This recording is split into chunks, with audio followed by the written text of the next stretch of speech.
अस्सलाम वालेकुम everyone, Mirza academy में आपको खुशामदीद। इस वीडियो में हम ई क्या 2014 का केमिस्ट्री सेक्शन डिस्कस करेंगे। So let's start it. The first MCQ is more than one crystalline forms of an element.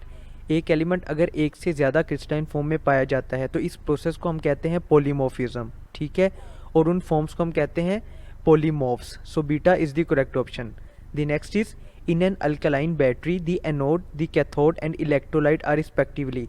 Alkaline battery में जो एनोड होता है वो होता है जिंक से बना हुआ, कैथोड जो है वो मैंगनीज डाइऑक्साइड से बनता है, और इलेक्ट्रोलाइट जो है वो सोडियम और पोटेशियम हाइड्रोक्साइड दोनों हम यूज़ करते हैं, ठीक है, लेकिन जो स्टैंडर्ड है वो पोटेशियम हाइड्रोक्साइड है। So in this case Charlie is the correct option. The next is the smallest part of a crystal lattice is.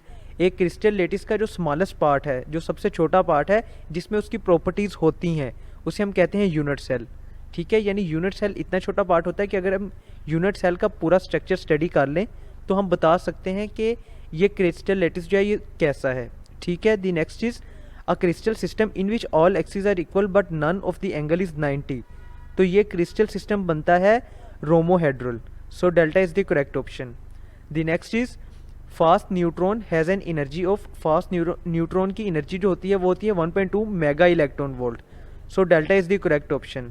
The next is which of the electronic configuration of nitrogen is correct। Nitrogen के पास 7 electrons होते हैं, तो इसकी electronic configuration बनती है 1s2 2s2 2p3 3 4 5 6 7, ठीक है, 7 electrons पूरे हो गए।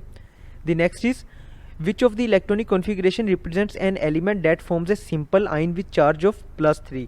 अच्छा, एल्यूमिनियम जो है वो +3 का चार्ज देता है, तो एल्यूमिनियम की जो इलेक्ट्रॉनिक कॉन्फ़िगरेशन बनती है वो बनती है 1s2 2s2 2p6 3s2 3p1। So Charlie is the correct option. The next is balance the following equation. इनमें से बैलेंस्ड इक्वेशन कौन सी है? तो बैलेंस्ड इक्वेशन बनती है अल्फा में, ठीक है। आपने हाइड्रोजन और ऑक्सीजन और सोडियम को कैलकुलेट कर लेना है दोनों साइड्स पे, तो इस इक्वेशन में ये इक्वल हैं। The next is to ensure that ethanol is not use for drinking purpose, it is converted to methylated spirit by adding.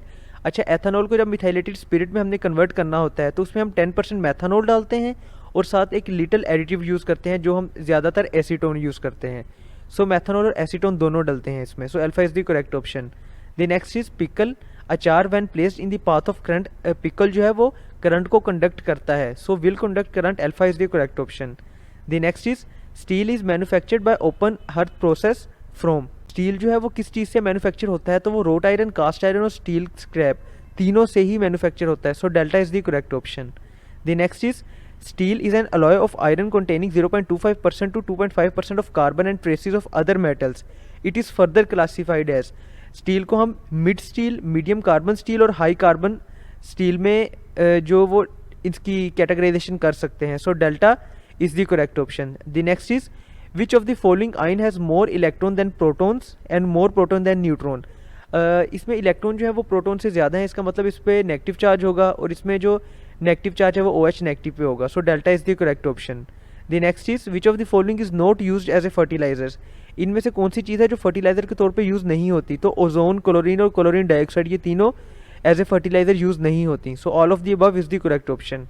The next is poly tetrafluoroethylene is a polymer used as a coating in non stick kitchen utensils and for replacement bone joints. One of the stages in the manufacture of polymer is. अच्छा, ये इन्होंने reaction दिया हुआ है, reaction का जो delta है वो पॉजिटिव है, इसका मतलब जो रिएक्शन है वो एंडोथर्मिक रिएक्शन है, ठीक है। यानी ये अब जो फॉरवर्ड डायरेक्शन में मूव करेगा तो ये हीट को एब्जॉर्ब करेगा, जब ये बैकवर्ड रिएक्शन में मूव करेगा तो ये हीट को रिलीज करेगा, ठीक है। Which of the following condition will shift the equilibrium to the right. अब हमने इक्विलिब्रियम को राइट पे शिफ्ट करना है, इसका मतलब है कि हमने रिएक्शन को फॉरवर्ड चलाना है। इसका मतलब कि अगर वो ज़्यादा हीट एब्जॉर्ब करेगा तो वो फॉरवर्ड चलेगा, और ज़्यादा हीट एब्जॉर्ब करने के लिए हमें उसे हीट देनी पड़ेगी।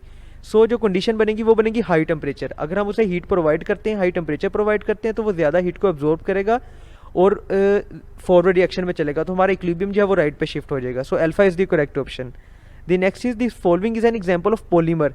इनमें से पॉलीमर की एग्जाम्पल कौन सी है? रबर और प्रोटीन जो है ये दोनों पॉलीमर्स ही हैं। So all of the above is the correct option. The next is acetaldehyde can be prepared by oxidising. Acetaldehyde को की प्रिपरेशन में किस चीज़ की ऑक्सीडाइजेशन होती है? तो अगर हम एथाइल अल्कोहल की ऑक्सीडाइजेशन करते हैं तो एसिटैल्डिहाइड प्रोड्यूस होता है। So beta is the correct option. The next is balance the following equation. ये उन्होंने एक सिंपल इक्वेशन दी हुई है, वो कह रहे हैं कि इसको बैलेंस करके दें, तो इसकी जो बैलेंस्ड इक्वेशन बनेगी वो बनेगी 2 KCrO2 plus 3Br2 plus 8 KOH, ठीक है. So Charlie is the correct option. The next is ethanol can be prepared by treating the following in the presence of enzymes. तो इसमें अगर हम स्टार्च जो है उससे हम एथेनॉल बना सकते हैं, ठीक है. The next is the periodic table provide a basic framework to study the periodic behaviour of the physical and chemical properties of. Periodic table में हम एलिमेंट्स को भी स्टडी कर सकते हैं और उनके कंपाउंड्स की फिजिकल और केमिकल प्रॉपर्टीज को भी स्टडी कर सकते हैं. So delta is the correct option. The next is the oxidation states of boron. Boron की जो ऑक्सीडेशन स्टेट बनती है वो बनती है +3. So alpha is the correct option. The next is the atomic mass of sodium and chlorine are 23 and 35 respectively, ठीक है. Na जो है वो 23 है और क्लोरीन का जो है वो 35 है. 29 gram of sodium chloride is equivalent to. अब 29 ग्राम जो है वो जो 29 ग्राम है वो 0.5 मोल बनता है, ठीक है. कि इस दोनों को अगर हम प्लस करते हैं Na को और Cl को तो वो बनता है 58. तो 58 ग्राम का मतलब है कि NaCl का 1 मोल है, लेकिन अब NaCl के हमने 29 है और 29 58 का हाफ है. सो 0.5 मोल्स बनेंगे. The next is potassium permanganate react with hydrogen sulphide to produce. Potassium permanganate को जब हम रिएक्ट करवाते हैं हाइड्रोजन सल्फाइड के साथ तो क्या चीज़ प्रोड्यूस होती है. तो इस रिएक्शन के नतीजे में सल्फर प्रोड्यूस होती है. So Charlie is the correct option. The next is benzene has an extraordinary stable molecule because of. Benzene जो है वो एक एक्स्ट्रा ऑर्डिनरी स्टेबल मोलिक्यूल है. क्यों? क्योंकि उसमें जो इलेक्ट्रॉन क्लाउड होता है वो लोकलाइज नहीं होता, उसकी डी लोकलाइजेशन होती रहती है, वो मूव करता रहता है. So alpha is the correct option. The next is alkenes और paraffins are made up of. Alkene और पैराफिन्स जो है वो कार्बन और हाइड्रोजन से मिलके बनते हैं. So delta is the correct option. The next and the last one for this section is when water freeze it occupies. जब वाटर फ्रीज हो जाता है तो ये ज़्यादा स्पेस कवर करता है. क्यों? क्योंकि उसमें जो मॉलिक्यूल्स होते हैं उनकी अरेंजमेंट फिक्स हो जाती है और उनके दरमियान एयर स्पेसिस बन जाती हैं. So it occupies 9% more space. Okay, let's end here. If you have any question, any query, you can ask in the comment section. Thank you.